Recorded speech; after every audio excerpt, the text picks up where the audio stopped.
What's up, interpreters? I'm Grace Teofilo Hilker, and I'm a volunteer engagement professional and interpreter living in St. Louis, Missouri. I'm lucky to have written twice for Legacy Magazine, and I also was part of the inaugural Young Professionals Council. So lots of fun with NAI. What's up, interpreters? This is Heather, your corporate engagement and partnerships manager. What's up, interpreters? This is Emily McCowan, your visual branding specialist.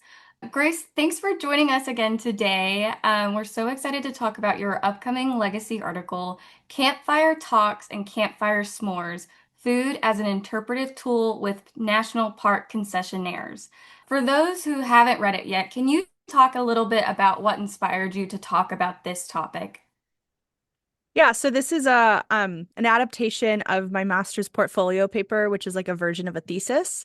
And so I just got my master's in American Studies at St. Louis University, and I was taking a class on foodways in America. And my professor was basically like, just write something about food. And my actual paper is a lot more like technical and full of scholarship and whatnot, but it was rooted in my own personal experience. My first jobs in interpretation is not necessarily what people would think of as interpretive jobs, and they were opportunities in food service. So my first national park job, I was working at the Coulter Bay General Store in Grand Teton National Park, where I scooped ice cream and just worked in the grocery store kind of area. And then I also was part of the Disney College program in Walt Disney World at the now former Dino Land in Animal Kingdom. And I was just bussing tables and taking orders, but it was kind of part of I was part of the story of both of those places for visitors. And I was part of this unique visitor experience by working as a food service worker in these locations. And then later, as I entered my interpretive career, I really drew upon those experiences in interviews and in my early days of training and transitioning into my role as an interpreter. And so I kind of talk a little bit about that in the article, but I also just talk about just kind of widening what is the definition of interpretation, where oftentimes we think of it as like visitor centers or very specific programming. So for me, kind of one thing I wanted to think about is like, what are some ways that we can kind of find new opportunities for interpretation? I presented this as a poster at the NAI National Conference in Virginia Beach in 2025. And I had a lot of really great conversations with so many wonderful interpreters. And they would come up to me and they'd say, oh, I do a food demonstration, or I do a campfire talk, or I do like a food class or something. And then I'd kind of explain to them of like, thanks so much for reading this and for talking with me, but actually this is about something else, where if you look at statistics of like, I use Yellowstone and the Grand Canyon as kind of examples throughout my master's research, and I mainly focus on Yellowstone in the article. But the visitation statistics of people who go to formal programs is, I think it's like 13% is the of all of the Yellowstone visitors, but about a third of the Yellowstone visitors will go to some kind of concessionaire. So there's a big population of people that are not being reached at programming. And so what are some other ways that there could still be some interpretive opportunities in these locations to just kind of expand in the scope, whether it's looking at menu design and incorporating, interpretive facets that way. What is the way that decor is used? What is the way that, staff can be trained to kind of talk about specific things when they answer questions? When I worked in Grand Teton National Park, people would ask me questions, maybe it was like a slow line, and there wasn't a long line for ice cream. So they would ask us like, where do you like to hike? What do you know about the park? And so if I'd had like an actual training, I would have been able to do a much better job of serving these visitors in locations outside the visitor center. When I worked at Disney World, there was like, we were given like a character and we were given training that was like, we were taught what the story of the space was. And it was short, but it was very effective because I was part of this bigger narrative. And maybe most people didn't understand what the storyline was, but it was still a way that really guided what my work was. That was a lot, and I like have sort of jotting things down. One, I wonder if when you worked at like Disney or Tetons and you're, serving food, scooping ice cream, whatever, all the things, how old were you then? When I was in the Tetons, I was 20, and when I was in Disney World, I was 21. So both of those Okay. opportunities, I was still in college. You were still in college. Did you recognize at the time that there could be relationships created through what you were doing. I mean, certainly Disney, like it sounds like the training made you look at that holistic visitor experience.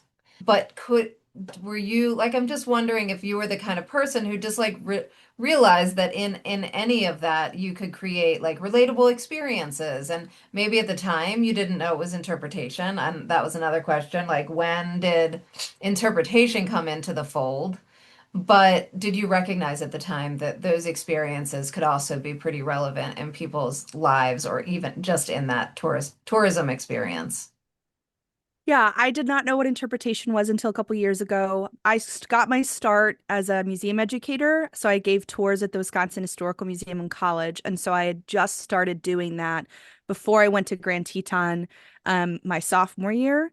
And so I wasn't really aware yet of kind of what the potential for it Mhm. was because I just didn't have enough experience in those spaces. When I went back to school my junior year, I did more tours at the museum and then I went to Disney World and I went to Disney World the spring semester of my junior year. And that was the first time that I got more in-depth training where I kind of learned like, oh, this is actually really fascinating. Where at Disney, they do this really great thing where they do this amazing job of really making you feel like you're part of the story. They have it in all their lingo of you're a cast member and you make the magic and it's backstage. And it's very effective. And you start really big with like, here's the history of the whole resort. Here's the history of your division. Here's your park. Here's your land. Here's your character. And by doing that, it really kind of centers you in that story. And I would say that is also very much based off of individuals. I loved being part of that story. That's very much, I was a theater kid growing up. I was already giving history tours. So for me, I really leaned into it versus I would say probably a lot of people are like, I'm just here for the paycheck or I'm just here for the free Disney tickets or whatever. So I think it's different for every person. But I think if there was, like when I was a cast member, they would really encourage you to make magical moments for people. And so kind of that was this encouragement that I received that I did not receive when I was working in the Coulter Bay General Store. I first learned about interpretation when I was an education intern at Bighorn National Battlefield in Montana. And that's when my supervisor was like, okay, I want you to take the NAI CIG training. This is what interpretation is. This is what education is. And I didn't actually really know the difference until I started. So that's really what started me on my NAI journey was getting the CIG and learning about that. And then that's informed me a lot in terms of more recently my career has been more interp focused, but having that education background also really helped as well. You mentioned, well, I th feel like maybe you mentioned a few things. One, you did talk about like the low percentage of people who actually go to like a campfire program or something like that, and how to reach the people who it made me wonder, like, what's the percentage that go to the food court or to the museum store, right? Because that's definitely a much higher percentage. So a great place to reach people. A lot of what I talk about in the article is it's the Old West Cookout in Yellowstone National Park. And so that's located at Roosevelt Lodge. And you basically either ride on horseback or ride in a covered wagon to a location in one of the valleys. And they make you Uh-huh. like steak and kidney beans and have a cowboy sing to you. And a reason why I talk about that experience is because when I was a kid, we went to Yellowstone and I don't remember any ranger programming. We didn't do a lot of junior ranger books when I was a kid. I vaguely remember some ranger programs when I was very young, but other than that, like actually attending formal programs was not a big part of my childhood, but these unique food experiences were. And something my family really loved to do. We've been to them at Rocky Mountain, Grand Teton, Yellowstone, horseback rides on Glacier. And we were obviously that is a source of our privilege of having the financial ability to do that. But for us, it was like, this is the special thing that we're splurging on for this vacation is this food experience. And so I think for many people that are there, it's like, oh, I want this fun. They enter it as an entertaining experience because it is, but there's these great opportunities for education that come alongside it. And so I think there's a lot, I don't know what the numbers are in terms of what kind of people go to these campfire cookout programs compared to people who go to formal programs, but I'd be interested to see if there's any overlap or what kind Yeah. of audiences there are. So your article talks about these food experiences, you in Yellowstone, and how sites should take the opportunity to integrate these interpretive education moments. Why do you think that they've been overlooked at this point? So for the Yellowstone example specifically, I was fortunate enough to interview the horse department direct, or like he's the interpretive manager for Xanterra, which is the company that sponsors it. His name is Leslie Quinn. And he told me that from a logistical standpoint, those people are hired from their experience with working with horses. That's obviously like a necessity that needs to happen. But it also, I think, kind of makes me think of like what are priorities in terms of what kind of skills people have. So one of my very good friends ended up becoming a horse wrangler for the Old West Cookout.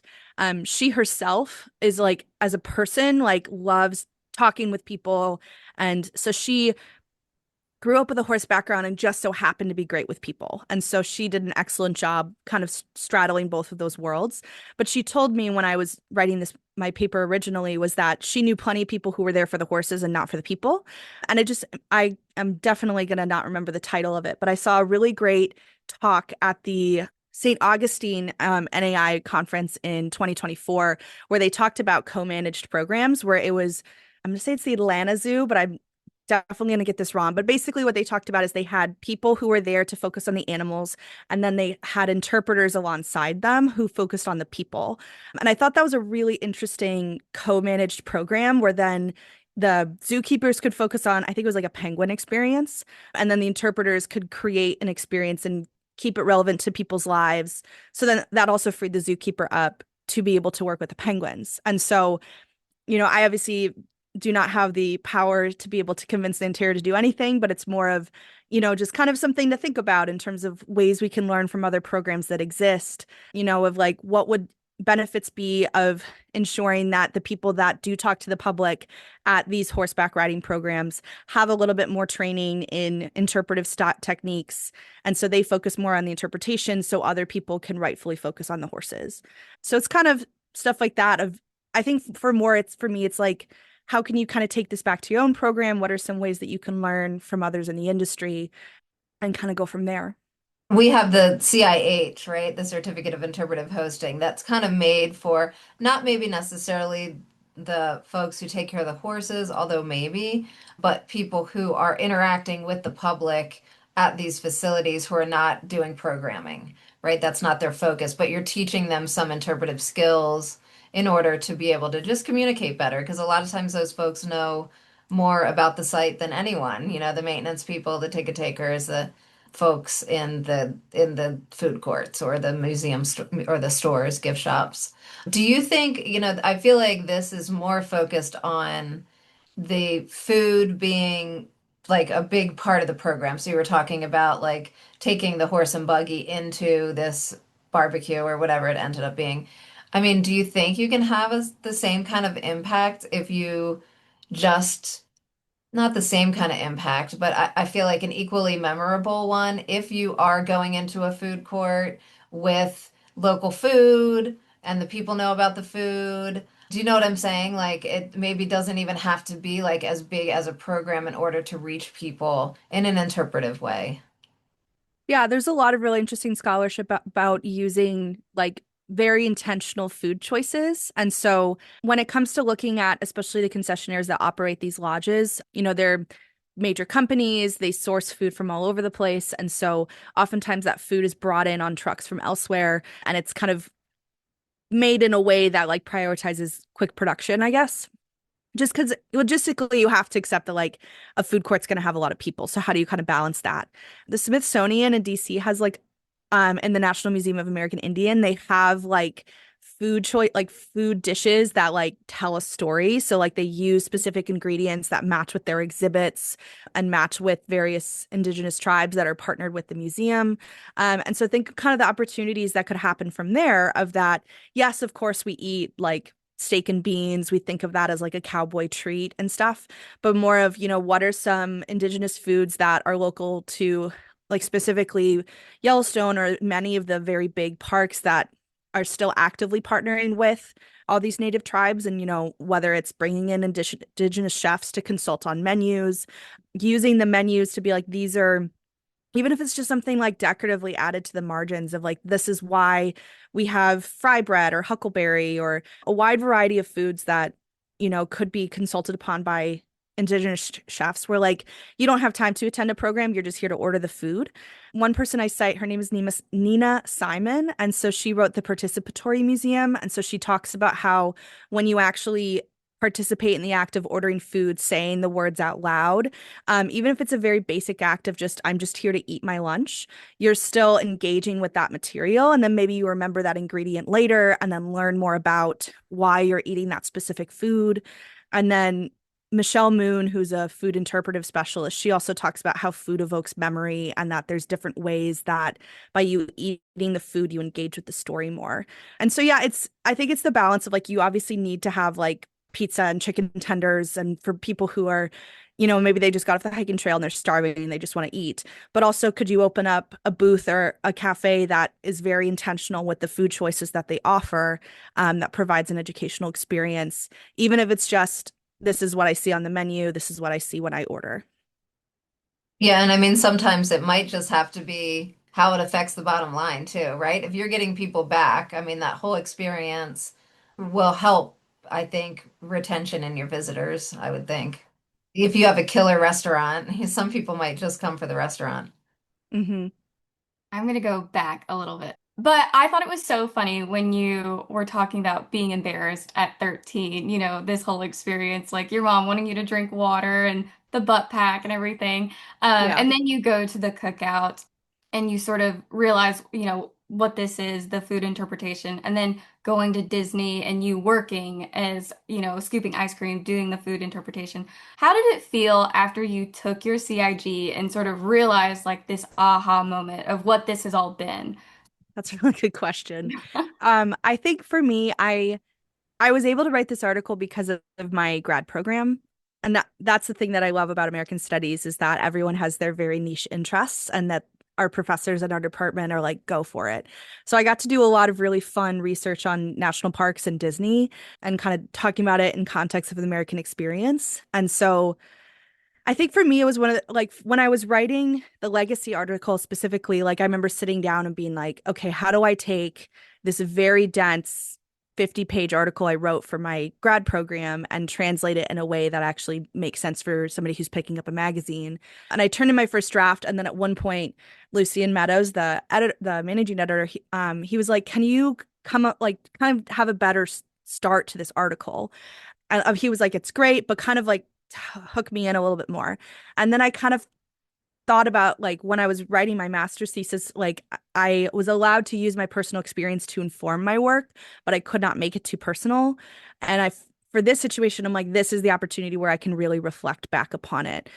And that was kind of like when I first kind of realized of like, oh, like for me, it's my family's experience has very been much tied to food when traveling in terms of like my parents love national park lodges. And so I was fortunate enough to get to see a lot of those growing up. And we would usually splurge on like one nice meal per trip and getting to do those interactive experiences. And kind of like what I said, like when I was writing my original work, it was a lot of like, I realize kind of like now that I'm in this environment and I realize the good work that interpreters put out in terms of programs and junior ranger booklets and interpretive media. And I almost feel a little embarrassed that like that was not fully my experience as a child. I did not realize that what I was enjoying as a child was interpretation. Is like, okay, if someone who is a big nerd like me is not going to see these opportunities, there's probably a lot of people out there who aren't going to see those opportunities either from a variety of factors, whether it's socioeconomic or privilege, background, or even just not being aware, having a busy schedule. There's so many reasons why someone can miss a phenomenal program. And so for me, that's kind of my underlying motivation of kind of thinking like, what did I miss? What do I get to enjoy now? But then also, how can you kind of combine those and advocate for it moving forward? Yeah, I mean, I think you're hitting on like a couple of things. People who are affected by interpretation when they're young, a lot of times they don't know it until they get older, right? And Yeah. so it also is that idea of sort of giving lots of ways you can interact with interpretation, whether that's food, whether that's walking around a museum. So I think like for one, like reaching kids or people in general, but also recruiting interpreters into this field. We've been talking a lot about that lately, which I think is interesting that, you're bringing up all these different ways that you could be an interpreter, right? We even have an I am an interpreter campaign because a lot of people are doing interpretation and don't know that maybe that's what it's called. And so I also want to go back. I'm curious, what was your degree? Were you in American Studies when you got the internship at Disney? And if so, like why Disney? Why was that something that you wanted to do? So I'll just kind of go back. So I got my degrees in history and political science from the University of Wisconsin-Madison. And I started college thinking I wanted to be a history professor. So I always loved history. And I can't remember when somebody told me this, but so like I said, I went to a lot of national parks as a kid, and it's kind of the classic, like, if your parents are making you do it, you don't like it. So I actually did not like national parks when I was little. I thought they were very boring. I really did not like hiking. And so that experience in Yellowstone's very true, where I was like, meh, and it was probably around high school that I was like, oh, this is actually kind of cool. And then I can't remember where I learned it, but somebody was like, hey, did you know that there are national park rangers who talk about history? And I was like, everything changed. And so because also and I'm still kind of like this, where if I see like a really in-depth either program or museum exhibit about something like anything to related with science, sorry, STEM interpreters, but my eyes kind of glaze over because I just love history so much. And so then as I entered college, I realized like, okay, I don't think I can see myself being a professor. And I knew I really liked educating and working with the public, but I knew I didn't really want to be in a classroom. And I mentioned that I was interested in museums to my like one of my advisors in college, and he directed me to the Wisconsin Historical Museum. And so I started there originally as a volunteer, and then I got hired on. And so I gave dozens and dozens of like the classic 1 hour tour to like the fourth grader, where they come to Madison, they go to the state capitol, they come to the history museum. So that was my first introduction to it. And then I went to Grand Teton summer after my sophomore year just because I really wanted, like at this point, I definitely knew I wanted to work in a national park. The USA Jobs is enormously confusing and I had no clue what I was doing. So I was like, okay. So then my mom recommended that I work in Grand Teton just as like a food service worker, just to get out there and experience it. I had family in the area. So I went out there and had an amazing time. And that was like my first experience in a seasonal community, which is very different even from like seasonal rangers. So it's fascinating meeting people where like their full-time gig is traveling from park to park as like a waitress or as a facilities worker, or as a barista. So that was just a really interesting, eye-opening experience. Went back to school my junior year, and I also have just loved Disney ever since I was little. My family went every year. And so I'd heard about the Disney College program. And so it's always been like Disney and national parks is kind of like when friends kind of know me for what I am obsessed with, those are always the two. So I did the Disney College program my junior year. I got assigned to food service and then worked in Dino Land at called Restaurantosaurus, which was a very fun dino themed restaurant.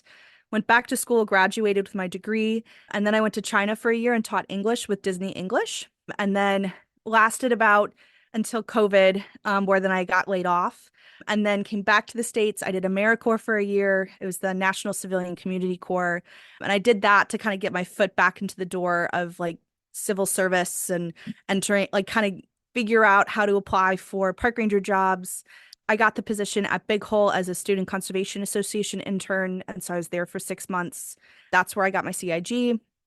And that's where I first really learned about what interpretation is. And then from there, I became a seasonal ranger. And then now I'm in St. Louis, where I am a volunteer engagement professional. So it's been a big journey kind of doing interpretation and but also getting to do stuff like stuff that's not necessarily considered interpretation anymore, but that is still, I think, very interpretive work where now I work with volunteers. And so they're the ones who get to do the interpretation or they're the ones doing the frontline work. And so I get the honor and privilege of working with them and training, recruiting, onboarding, and then kind of also helping them as they kind of get used to working with the public. I think, you mentioned USA Jobs and like when we talk about like having things available to you and your privilege, right? Like just a lot of times trying to get through those job platforms and stuff are so difficult that it really discourages people from doing it. I feel like you could do a whole webinar on how to navigate applying for jobs to help people because it sounds like you had a lot of support, Yes and and that no. I mean, oh it took me years to figure out how to do it. And I think for me, like if anybody ever asks me how to enter this field, like I will always say network and volunteer yeah. are the two Yeah. things. Because for me, what I did is I had no clue what I was doing. And at UW, we have this like I can't even remember what it's called, but like let's say like Badger Network or Badger Alumni. And so I just typed National Park Service into the search bar and matched with somebody who worked for the Park Service and just cold emailed him and was like, "Hey, I'd like to learn how to do this." And so I had like a 1 hour Zoom call with him where he basically walked me through the process of these are some internships you should look for. This is how to make a resume. This is the hiring schedule and the seasons. Because I remember when I was talking to him, it was January before the summer, and I was like, "Oh, that's plenty of time." And he was like, "Nope, you've missed it already." And I was like, Yeah. I didn't even know that. So it was kind of, he was incredibly helpful. And then we stayed in touch where then I would send him my resume or cover letter and he would look at it for me. And so I've always, if anyone's ever reached out to me, I've always tried to do what I can to answer their questions because you just don't know what you don't know. Or people would give me advice that maybe was out of date. And then because of that, then I'd have to wait a year or I wouldn't get the hiring authority or, so it's Mhm. so much of it has to do with research and like how many people are applying. So yeah, I actually really struggled for many years, and I kind of had to actually step away for a little bit and take a break, and work in a non-interpretive job for a couple years because I needed to be able to pay the bills, and Yeah. I couldn't keep dealing with struggles of trying to get jobs. And so that's a big reason why I work with volunteers now, which I love, first off. But it's also a really great way for me to be able to kind of have a bit more of a healthy balance with it. But yeah, it's just kind of it's definitely hard. And I that also I will say as a quick plug to NAI is that I've learned so much about this industry from NAI, of that I had like my specific jobs that I was looking for, but then by joining the YPC and learning about different kinds of jobs or all the people I've met at conferences, it has made a huge difference. And I've really learned so much more about the industry because of it.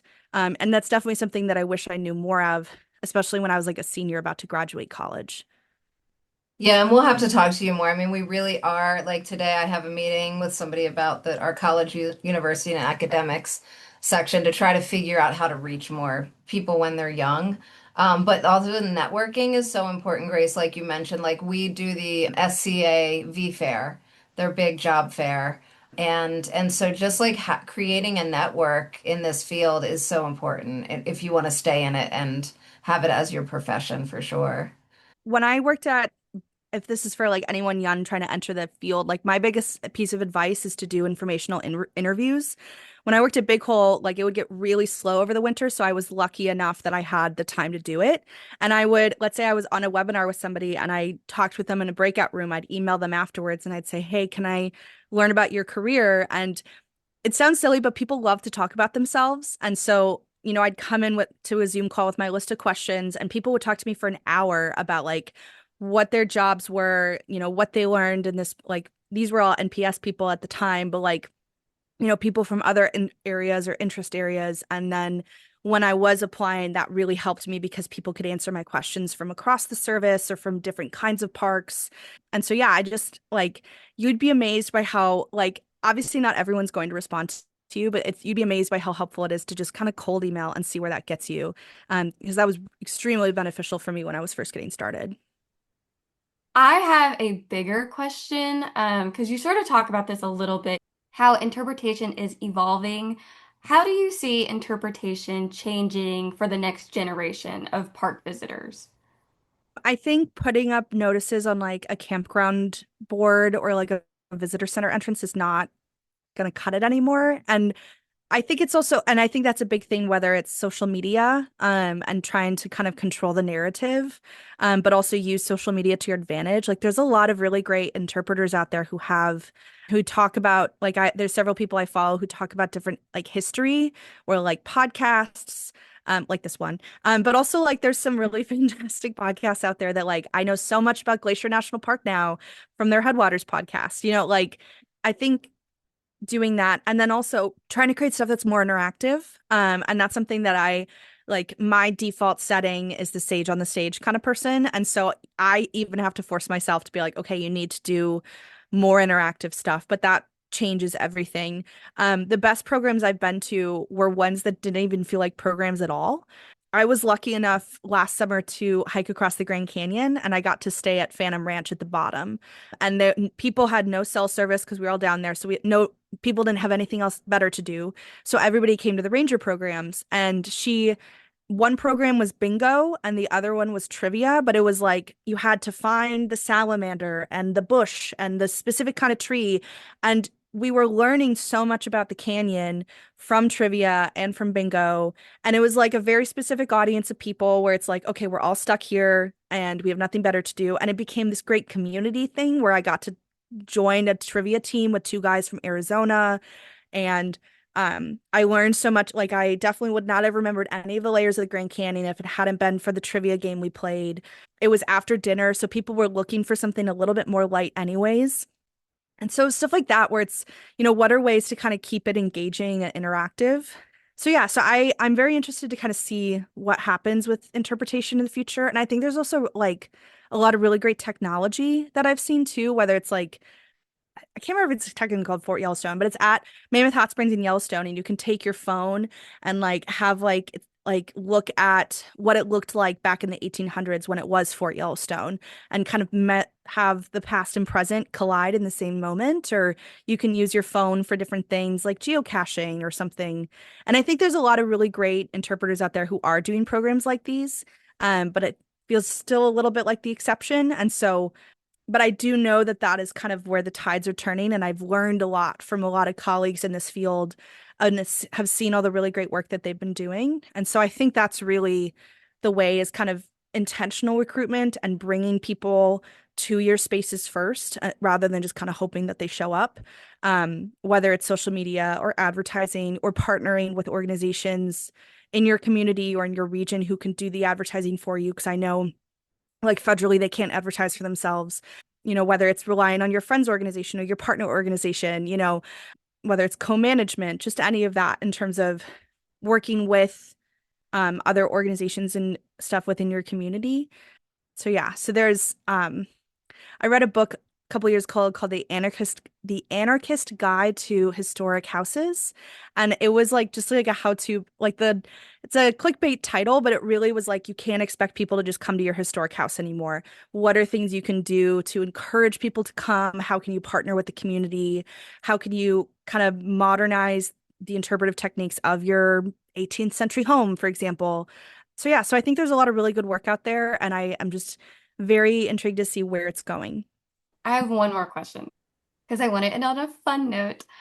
This legacy issue theme is interpreting foodways, and they had asked authors, NAI staff, editors to submit a recipe. Can you talk a little bit about the recipe you submitted and why? Yeah, so I submitted the recipe to my great grandma's pasta.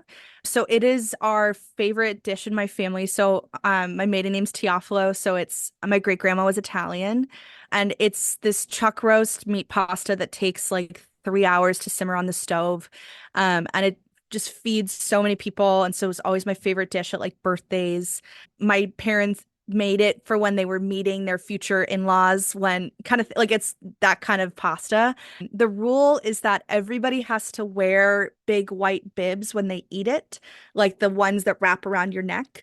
And you are not allowed to eat it if you do not have a bib around your neck. And so we've had friends and family come over, and my parents and we will like, my siblings will dutifully tie the bibs around our necks. And then like friends who were come for over for the first time are kind of side-eyeing, like, what are you doing? And we're all like, gotta have your bib.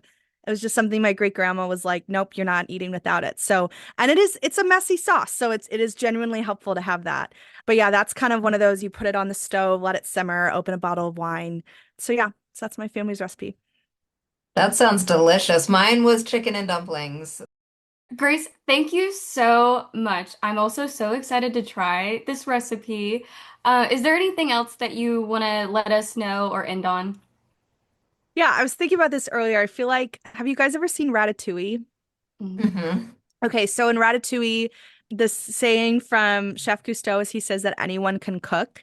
And then towards the end of the movie, when Anton Ego, he's the food critic, is reviewing the Ratatouille recipe, and he says I'm going to paraphrase it, where he's like, I've realized that just like I've never agreed with the title anyone can cook, but I've realized what it actually means is a good cook can come from anywhere. And so what I was thinking about that in terms of interpreters, in terms of, positions that I've had that I didn't know I was an interpreter at the time, or the people that we interact with where, maybe they don't identify as interpreter or they don't know what they're doing, but that's actually what interpretation is. Like a good interpreter can come from anywhere. And so that's kind of what I want to end it with. Thank Oh, you. that's awesome. I just I thought it was funny. I was like, everyone should honor Grace and watch Ratatouille and then go read the legacy article. And It's make the pasta. it's Yeah, busy That in sounds interpretation. delicious. Yeah. Yeah. Yep. Yeah, you've got the roast beef on the stove. Mhm. And interpreters. That's That what's was up. What's up?